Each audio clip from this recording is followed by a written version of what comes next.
Hello students, welcome to the another lecture of your structure of atom.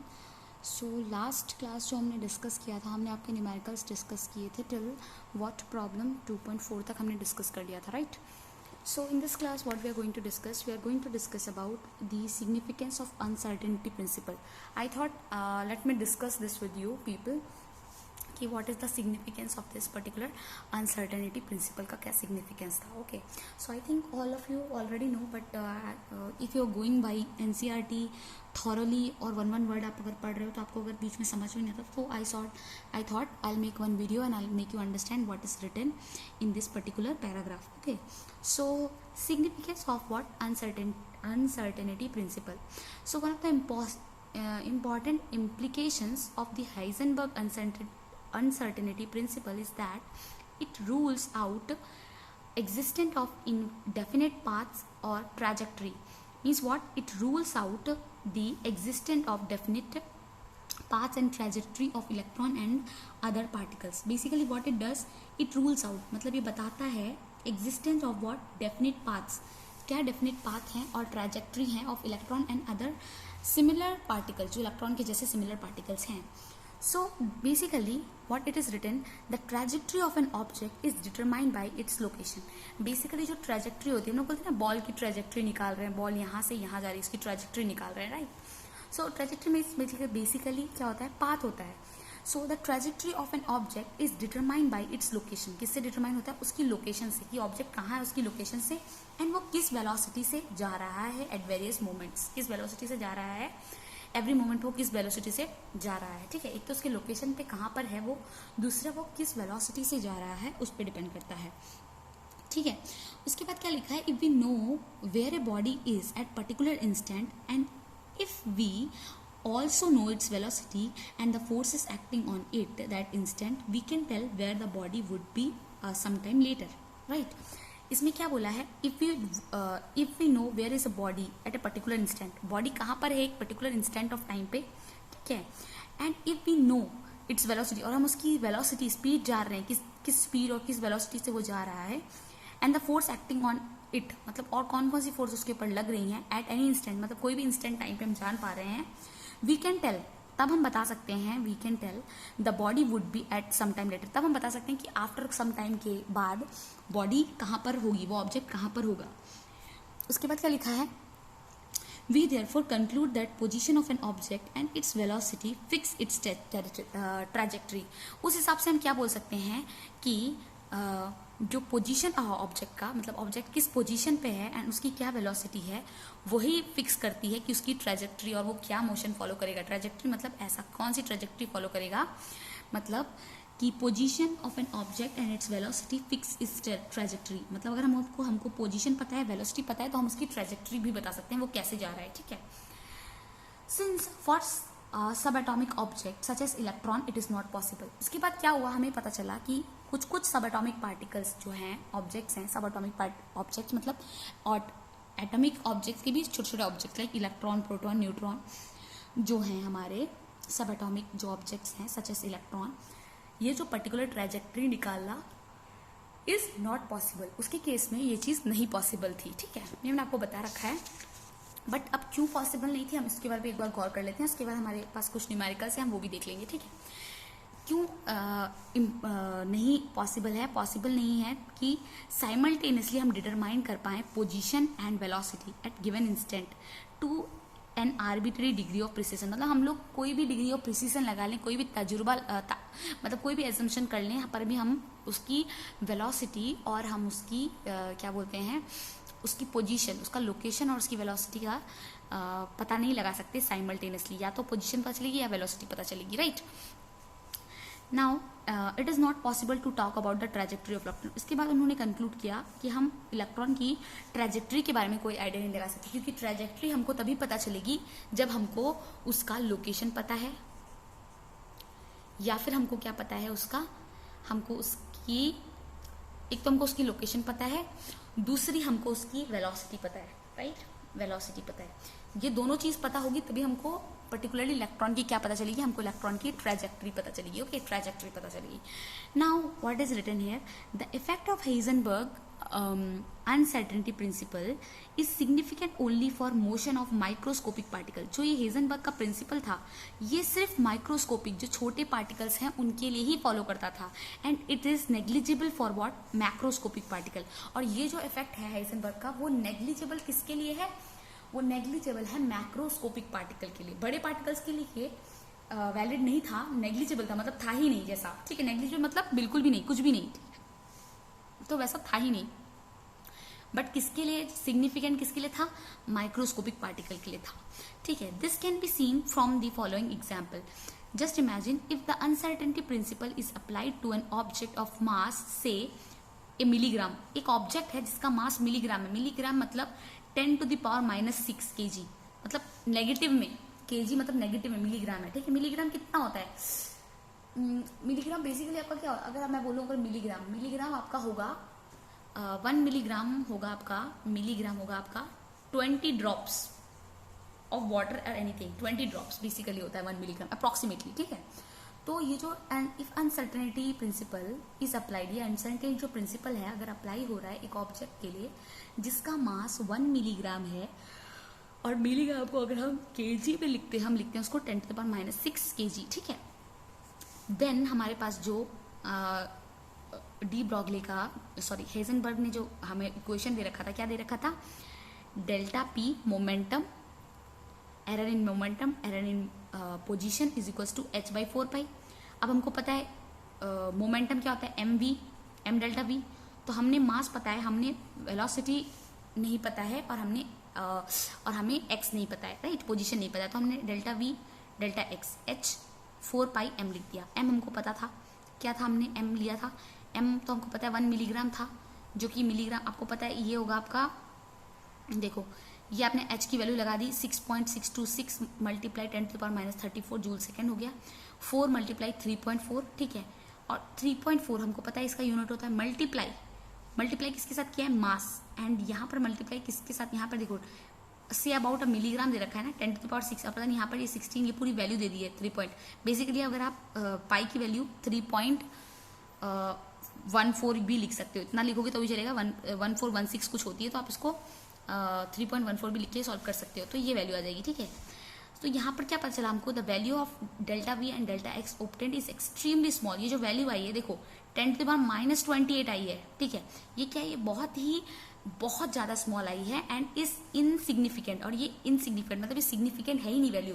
Therefore one may say that in dealing with milligram sized और heavier object, हम ये बोल सकते हैं जब हम मिलीग्राम साइज या फिर हैवियर ऑब्जेक्ट, मैंने आपको क्रिकेट बॉल का एग्जांपल देके समझाया था अगर आपको याद होगा तो. ठीक है, आपकी बुक में थोड़ा डिफरेंट तरीके से दे रखा था, that's why I have explain this. ठीक है, now in dealing with milligram size और heavier object the associated uncertainties हैं are hardly of any real consequences. जो एसोसिएटेड अनसर्टेनिटी है वो उनकी कोई रियल कंसिक्वेंसेस नहीं है. ठीक है, हम उनको कंसिडर भी नहीं करते जब हम उनको मिलीग्राम लेवल साइज या हैवियर ऑब्जेक्ट के लिए देखते हैं. बट क्या होता है in case of microscopic objects like an electron, जब हम माइक्रोस्कोपिक ऑब्जेक्ट इलेक्ट्रॉन के बारे में बात कर रहे होते हैं, on other hand delta P and delta x obtain much larger. तब हमने बताया था आपको इलेक्ट्रॉन के लिए निकाल के बताया था कि तब हमारा ज्यादा होता है. And such uncertainties are real consequences, और वो जो होती हैं अनसर्टेनिटी जो आती हैं वो रियल होती हैं. यहाँ पर हमारी रियल कॉन्सिक्वेंसेस नहीं आ रही थी, यहाँ पर हमारी नॉर्मली हम इसको इग्नोर ही करते थे कॉन्सिक्वेंसेस को, बट यहाँ पर हमारी समवॉट ज़्यादा वैल्यू आ रही है तो वो रियल कॉन्सिक्वेंसेस बन गई है. ठीक है, नाउ क्या लिखा है, for example for an electron, मैंने ये आपको समझा के रखा है, हुज मास इज वॉट 9.1 होता है ना, into 10⁻31 kg according to Heisenberg uncertainty principle. Heisenberg uncertainty principle के हिसाब से अगेन मास ऑफ इलेक्ट्रॉन को पता है, डेल्टा वी डेल्टा एक्स क्या हो गया हमारा, सॉल्व किया तो हमारा 10⁻⁻10. देखो ये आया 10⁻⁻4, बट यहाँ पर हमने जो मास लिया था कोई ऑब्जेक्ट का उसका आया 10⁻28. कौन सा ज़्यादा छोटा है, ये तो बहुत ज़्यादा छोटा है, तब भी थोड़ा सा तो है 10⁻⁻4 ही है, मतलब 1/10,000 ही है, राइट. ये तो 1/28 था, है ना. सो इसका मतलब क्या हुआ, it therefore means that if one tries to find the exact location of electron, say to an uncertainty of only 10⁻⁸ meter, then only uncertainty of velocity would be. अब क्या बोला है, इफ देयरफॉर मीन्स मतलब इसकी वजह से क्या, it therefore means क्या हुआ, if one tries to find out the exact location of electron, अगर किसी को इलेक्ट्रॉन का एग्जैक्ट लोकेशन पता करना है, से to an uncertainty of 10 to the power, मतलब कितना अनसर्टेनिटी हो सकता है 10 टू द पावर -8, ठीक है। देन अनसर्टेनिटी इन वी, मतलब वेलोसिटी में अनसर्टेनिटी, अगर मान लो पोजीशन में ये अनसर्टेनिटी है 10 to the power -8 metre, then uncertainty in velocity कितनी होगी, आप इसमें पुट कर दो, ये फॉर्मूला है जो आपका, वो मत देखो, आप यहाँ पे पुट कर दो। अनसर्टेनिटी ये आपको पता चल गया, वेलोसिटी पोजीशन की वेलोसिटी, तो आपको पोजीशन की अनसर्टेनिटी पता चल गई 10 टू द पावर 8 मीटर, तो वेलोसिटी ये जो चेंज अनसर्टेनिटी इन वेलोसिटी निकाल सकते हो, राइट। अब क्या है, वो क्या आएगा, which is so larger that classical picture of electron moving in Bohr orbit that is fixed cannot hold.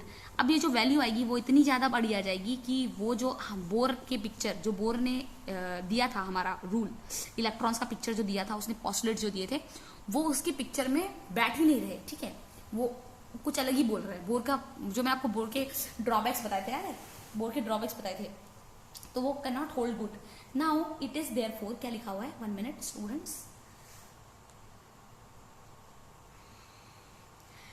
हाँ, it therefore means that the precise statement of position and momentum of electron have to be replaced by the statement of probability।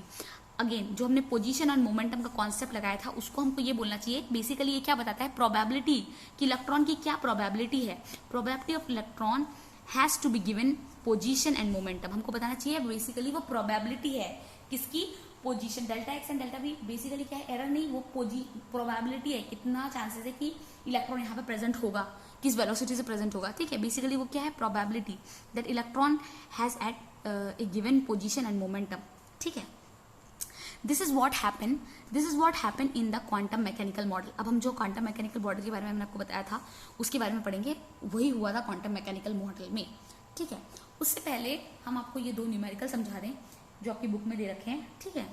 क्या है first numerical, that is given as a microscope using suitable photon. क्या है, a microscope है, using suitable photon is employed to locate an electron in an atom within a distance of, कितना distance दे रखा है आपको, distance दे रखा है, मतलब आपको डेल्टा एक्स दे रखा है, राइट, 0.1 एंगस्ट्रॉम, एंगस्ट्रॉम में दे रखा है, मतलब क्या करोगे आप इसको मीटर में कन्वर्ट कर सकते हो, मीटर में कन्वर्ट करने के लिए आपको क्या करना पड़ेगा, into 10 to the power -10 metre करना पड़ेगा। अब क्या पूछा है आपको, what is the uncertainty involve in the measurement of its velocity, आपको पूछा है uncertainty in measurement of its velocity.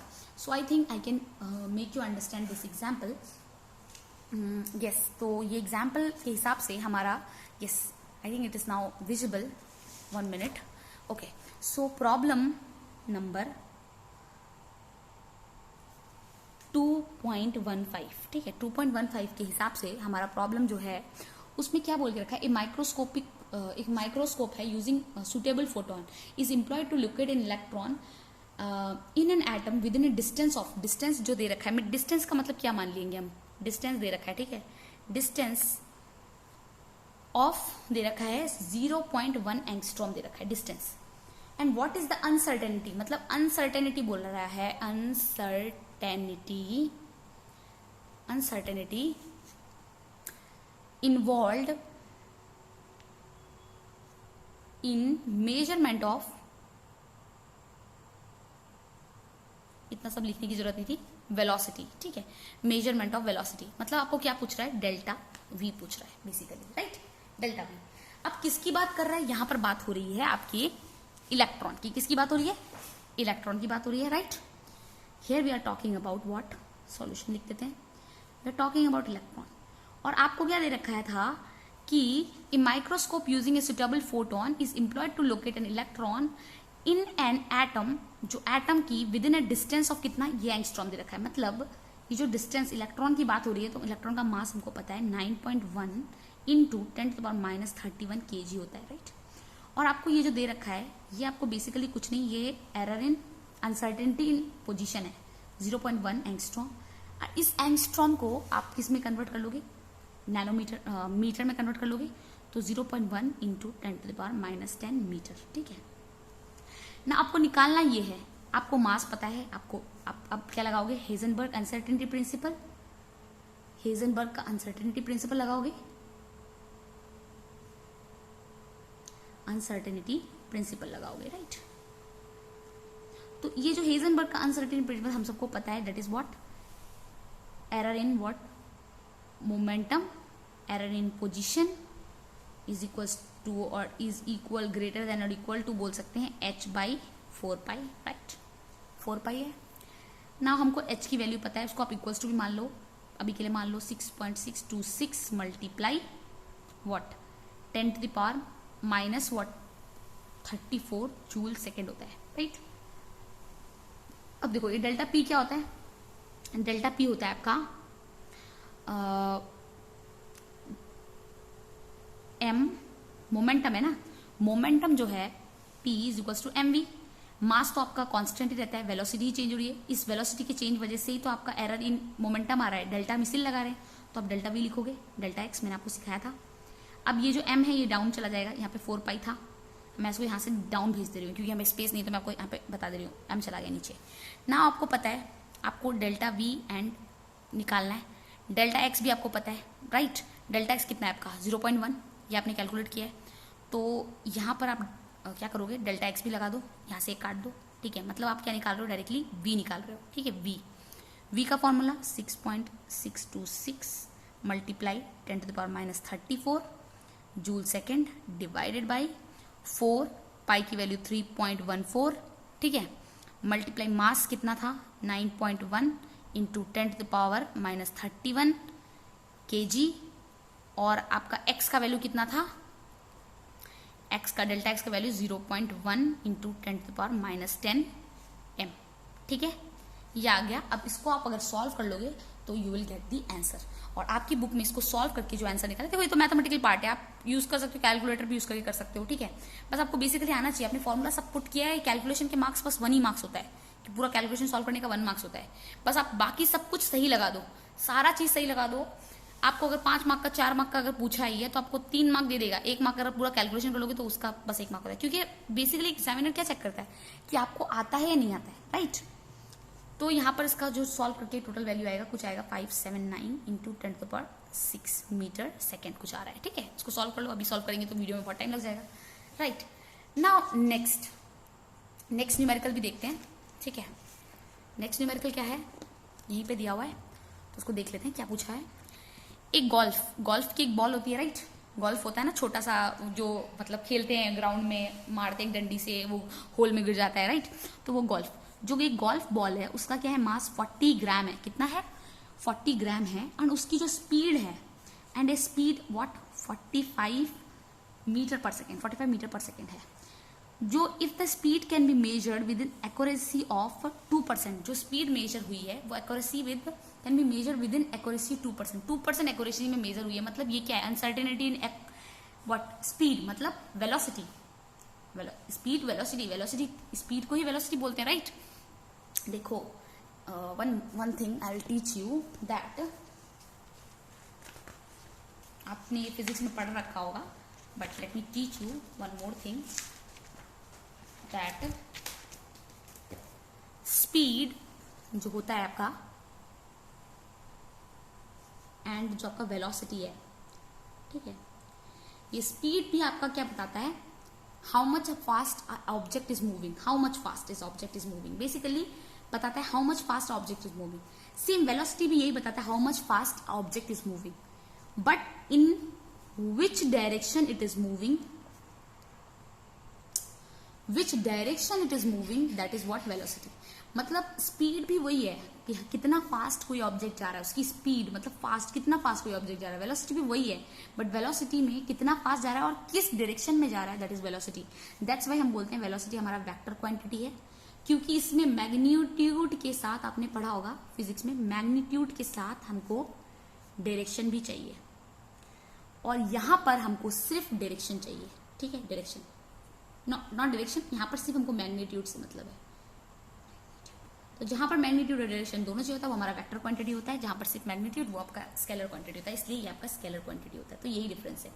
तो जो मैंने अभी बोला उसमें कंफ्यूज मत जाएगा कि कभी मैम स्पीड बोल रही है, कभी वेलोसिटी बोल रही है, तो वही लिखा हुआ है, speed can be measured within accuracy of what 2%, calculate the uncertainty in position. आपको क्या बोल दिया है क्वेश्चन नंबर, प्रॉब्लम नंबर, हम देखते हैं problem. Yes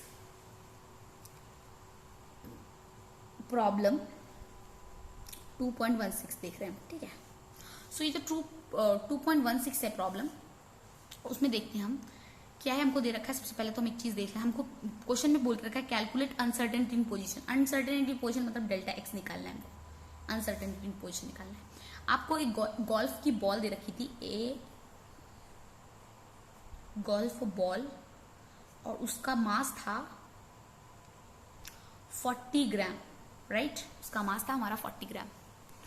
now and speed क्या दे रखा था, किस स्पीड से वो मूव हो रही थी, गई 45 मीटर पर सेकेंड, ठीक है, 45 metre per second.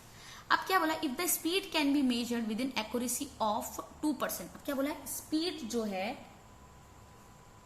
Can be measured with accuracy, देखो एक्यूरेसी आ गया, ठीक है, एक्यूरेसी ऑफ 2%। तो बेसिकली ये जो एक्यूरेसी आया ये क्या है, अनसर्टेनिटी इन स्पीड। ये एक्यूरेसी आया ना 2%। तो अब हमको पता है, हमको क्या दे रखा है, स्पीड का दे रखा है, जहां तक बोला जाए तो v दे रखा है कुछ, ठीक है ना, आपको v दे रखा है। तो हम क्या करेंगे, ये 2% दे रखा है, राइट। तो हम क्या करेंगे, देखो ये हमको ग्राम में दे रखा है। हमको अगर हम स्टैंडर्ड में निकालेंगे तो हमको इसको केजी में चाहिए, राइट। ये अभी याद रखो, जब ये ग्राम में दे रखा है तो हमको स्टैंडर्ड में कन्वर्ट करना है, ठीक है। ये एक और चीज हमको कन्वर्ट करनी है। तो हमको क्या करना है, अनसर्टेनिटी इन स्पीड। सबसे पहले स्पीड ये है, अनसर्टेनिटी स्पीड निकाल लो। Uncertainty in speed. 1 minute student, I have to drink some water. 1 minute.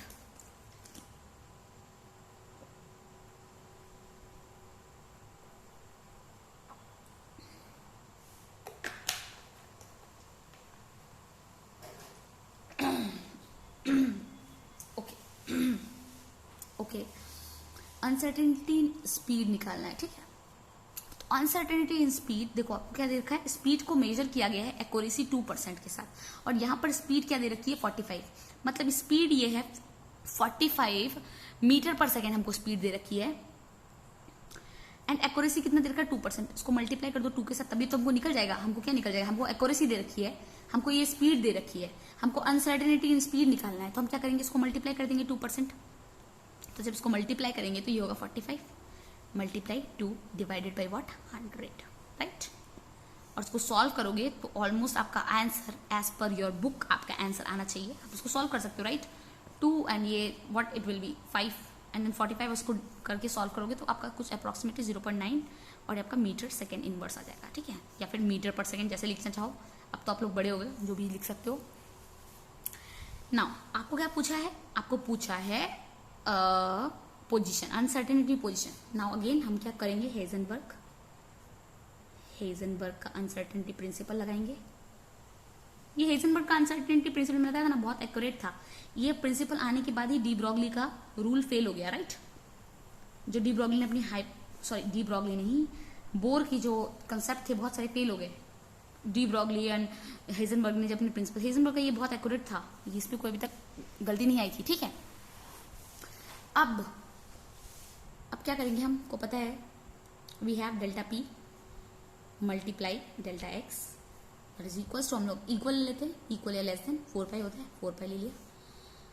हमको पता है ये मोमेंटम क्या होता है, मास दे रखा है हमको, तो हम क्या लिखेंगे m multiply delta we into delta x, right. और ये h/4 पाई कर दिया हमने। अगेन अब हमको पता है मास कितना है, हमको क्या चाहिए, हमको डेल्टा एक्स चाहिए, तो हम डेल्टा एक्स को यहाँ पर लिख लेंगे। हम इसको लिखेंगे h divided by 4 pi multiply, mass नीचे आ जाएगा, मल्टीप्लाई डेल्टा वी, ठीक है, ये लिख लिया हमने। ना अगेन डेल्टा एक्स निकालना है हमको, h की वैल्यू हम अगर चाहे तो डाल सकते हैं, that is 6.626 into 10 to the power what -34 joule second, ठीक है, जूल सेकेंड हो गया। Now what, now will multiply this 4 pi, जो 4 पाई है, ये 4 मल्टीप्लाई पाई की वैल्यू होती है 3.14। आप इतना ही लिखने से चलेगा, आप 3.1416 लिखने की जरूरत नहीं, 3.14 2 डिजिट तक लिखने से चलेगा। मास कितना था 40 ग्राम, राइट। क्या था आपका मास, यहाँ पे देख लो 40 ग्राम। हमको इसको चेंज करना पड़ेगा, किसमें चेंज करना पड़ेगा, केजी। तो आपको पता है 1 kg, ये तो मैं क्या कन्वर्जन सिखा रही हूँ, बहुत वेरी इजी, 100,000 ग्राम होता है। 40 ग्राम है तो क्या होगा आपका 40/1000 हो जाएगा, राइट, 1000 हो जाएगा, 40/1000 हो जाएगा, राइट, 40/1000। तो आप इसको क्या करोगे, 40 लिखा है पहले से लिख दिया है, तो उसमें 1000 मल्टीप्लाई कर दो, डिवाइड है ना, तो ये डिवाइड 1000 कर दिया, राइट, इसको 1000 से डिवाइड कर दिया। एंड उसके बाद आपके पास v की वैल्यू क्या थी, v की वैल्यू हमने जस्ट कैलकुलेट की, that is what, 0.9 metre second inverse, right, metre second inverse.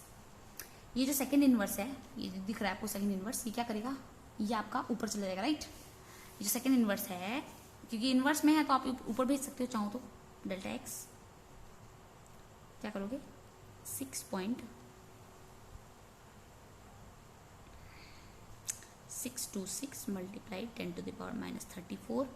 अब एक और चीज़ देखो, 4 मल्टीप्लाई 3.14 इंटू 40 ना, 40 इंटू ये क्या हो जाएगा, ये ऊपर चला जाएगा तो 10⁻³ हो जाएगा, राइट, क्योंकि ये डिनोमिनेटर में था, ये सॉरी हाँ, ये डिनोमिनेटर में था, सी देखिए 6.626 इंटू 10⁻⁻34, ठीक है, 4 3.14 देन 40, अब ये जो डिनोमिनेटर में था ये ऊपर चला जाएगा तो 10⁻⁻, ये हो गया, इंटू क्या हुआ आपका 0.9 मीटर पर सेकेंड इनवर्स, ठीक है। इसका मतलब क्या है कि ये सेकेंड डिनोमिनेटर में है, राइट, मतलब तो उसका यही है कि ये सेकेंड जो है डिनोमिनेटर में है, राइट, और यहाँ पर हमारा क्या है, जूल सेकेंड है, क्या दे रखा है आपका, जूल सेकेंड, और ये केजी में अब आपका कन्वर्ट हो चुका है, ठीक है। तो जब आप इसको सॉल्व करोगे, ठीक है, तो इसमें क्या होगा आपका, टोटली डेल्टा एक्स, ये जूल को आप केजी के टर्म्स में भी लिख सकते हो, जूल सेकेंड को, जब इसको केजी के टर्म्स में लिखोगे तो आपका ये केजी सब कैंसिल हो जाएगा, सेकेंड सब कैंसिल हो जाएगा, और आपका क्या जो भी रिजल्ट आएगा, जैसे फॉर एग्जांपल आपकी बुक के हिसाब से 1.46 इंटू 10⁻⁻33 मीटर, क्योंकि ये आपका पोजीशन है, position should be in metre, इसमें कोई सेकंड नहीं आएगा, सेकंड इनवर्स है, राइट, ये ऊपर चला जाएगा, ऐसा लग रहा है ना कि ऊपर चला जाएगा, सेकंड इनवर्स है, और जब इसको जूल को कन्वर्ट करोगे केजी में तो ये केजी सेकंड नीचे आ जाएगा, तो नीचे ऊपर नीचे कैंसिल हो जाएगा, और आपका बस आंसर बचेगा का मीटर, ठीक है, क्योंकि यहाँ पर देखो मीटर सेकंड कुछ आया है, और ये आपका जो आप इसको कन्वर्ट करोगे तो आई थिंक केजी स्क्वायर कुछ मीटर स्क्वायर आता है, अभी मुझे इतना से याद नहीं है, I have to see, yes देखो 1 जूल जो होता है वो होता है आपका 1 kg metre square and second square. अभी मैं क्लियर कर देती हूँ, कोई कन्फ्यूजन नहीं रहनी चाहिए, राइट। देखो यहाँ पर क्या था, जूल सेकेंड, यहाँ पर आपके कौन कौन से यूनिट थे, यूनिट देखो सिर्फ KG and metre per second, right. Answer तो यही आएगा, ठीक है, आंसर ये आ गया। अब देखो जूल की जगह पे हम क्या लिख सकते हैं, जूल की जगह पे हम लिखेंगे KG metre square second square, और यहाँ पर हमारा पहले से क्या है, मीटर एंड ये सेकेंड, ये मीटर कैंसिल, यहाँ पर सेकेंड इनवर्स था, राइट, यहाँ पर सेकेंड इनवर्स था, एंड यहाँ पर वन मोर थिंग, यस, यहाँ पर जूल सेकेंड, जूल के साथ एक और सेकेंड भी है, राइट, ये सेकेंड एक सेकेंड इनवर्स है, ये ऊपर जब जाएगा तो क्या हो जाएगा, देखो ये जूल था ना, जूल की जगह पे ये सेकेंड स्क्वायर आ गया, ठीक है, स्क्वायर, और ये अगर नीचे जाएगा तो यहाँ पर भी ये जस्ट मान लो ये डिनोमिनेटर में आ गया तो ये स्क्वायर हो जाएगा, ये दोनों आपस में कैंसिल हो जाएंगे, राइट, ये दोनों आपस में कैंसिल हो जाएंगे, और ये आपका केजी इसके साथ केजी के साथ कैंसिल हो जाएगा, बचा क्या, 1 मीटर, तो ये आपका मीटर आ गया। आई थिंक अभी क्लियर हुआ होगा, जूल मतलब KG metre square second square, right, second inverse square, तो यहाँ पर जब यहाँ पर पहले से एक सेकंड था, ये नीचे चलाएगा तो यहाँ पर सेकंड इनवर्स था, इसके साथ सेकंड स्क्वायर बन जाएगा, सेकंड स्क्वायर कैंसिल हो जाएगा, केजी कैंसिल हो जाएगा, मीटर कैंसिल। सो आज की वीडियो को भी यहीं पे रोक देते हैं, हमने आपका एग्जाम्पल प्रॉब्लम नंबर 2.15 और 2.16 भी डिस्कस कर लिया है, इसके बाद हम आपका क्वांटम मैकेनिकल मॉडल के बारे में डिस्कस करेंगे और वाइटल वगैरह के बारे में। Okay, thank you student, this for the today's class, and आप लोग अच्छे से पढ़ाई करते रहें और अच्छे से पढ़ें, सब कुछ अच्छे से क्लियर करें, पढ़ना अच्छे से शुरू कर दें, आपके मिड टर्म भी आने वाले हैं, mid of October I think, या अक्टूबर लास्ट में आपके सेमेस्टर एग्जाम्स भी स्टार्ट हो जाएंगे, so all of you start studying nicely. Okay, thank you students.